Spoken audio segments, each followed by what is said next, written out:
In my Escrow Tips section, I offered a story called Unintentional Contract Fraud. There's a link to that short video below. I mentioned at the end of the story that I would be posting another Escrow in the Trenches story of a much more serious incident to changes made to documents without parties' knowledge that then led to litigation. And this is what this short video is about. My transaction was a sale of a commercial property and a restaurant business located on it. It was two separate transactions. And the restaurant business also had a liquor license on it. 2 months into the transaction, the buyer found out that the measured square footage of the restaurant was off from what was given in the disclosures. Although the actual size did not really matter in the operation of the business, the buyer decided to cancel the transaction. Mind you, all contingencies had been removed from both transactions. We were almost to the original closing date. We had done all of the necessary publications, the UCC search and government notifications on the business transfer. We had almost completed the process of the liquor license transfer too. After much discussion and strongly worded communication, the seller and buyer agreed grudgingly to cancel the transactions, and the seller agreed to allow the buyer to get his good faith deposit back. However, as the escrow holder, we had done a lot of work on both files, and we requested a fee for services that were rendered to be deducted from the buyer's deposit. We also requested the payment of invoices in the business escrow for the publication and UCC search. So total fees to be deducted was about $2,500 out of the $230,000 deposit. A cancellation amendment was drawn and emailed to all the parties. Now, the buyer was not happy. He felt that the escrow should not have charged the fee, even though we did the work that had to be done. And if the fees had to be paid, he felt that the seller should be obligated to pay for at least half of it because it was the seller who had not given the proper disclosures. Well, the seller did not agree. Now, escrow law states that for escrow to act, all parties must come to an agreement and sign mutually agreed upon written instructions. The buyer's good faith deposit would have stayed in escrow, and the escrow would not have canceled unless there was this agreement to be signed that was signed. So the buyer's funds remained in escrow as the attorneys for both the buyer and the seller fought it out.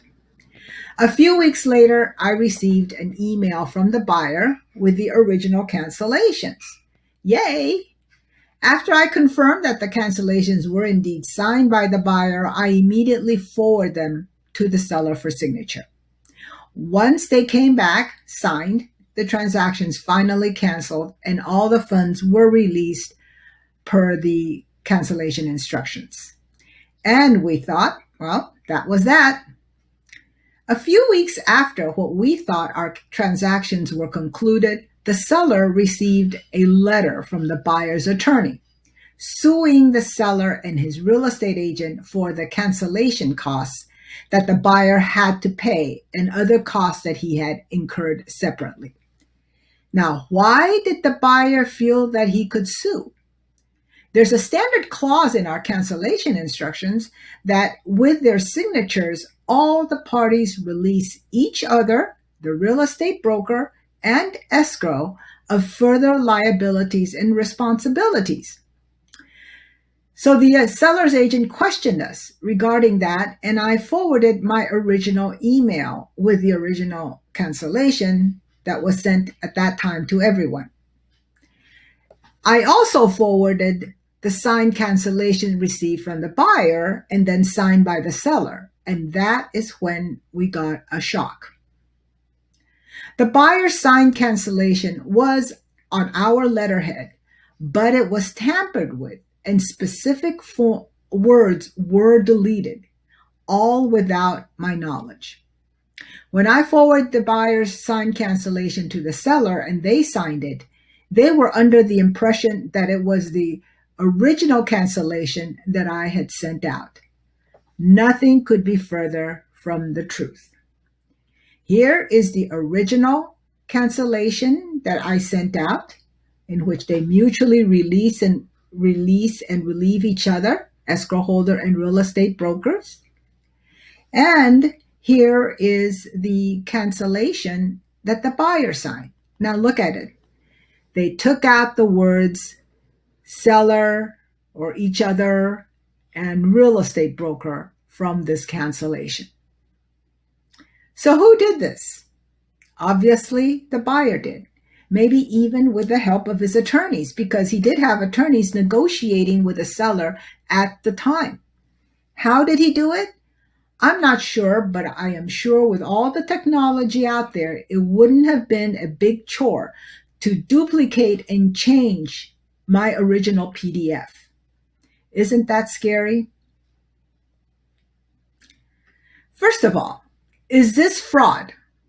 Yes, I firmly believe that if you change a form that I created that is on my letterhead without anyone's knowledge and you pass it off to others to sign, that is fraud of the worst kind, especially when you are in the middle of a litigation.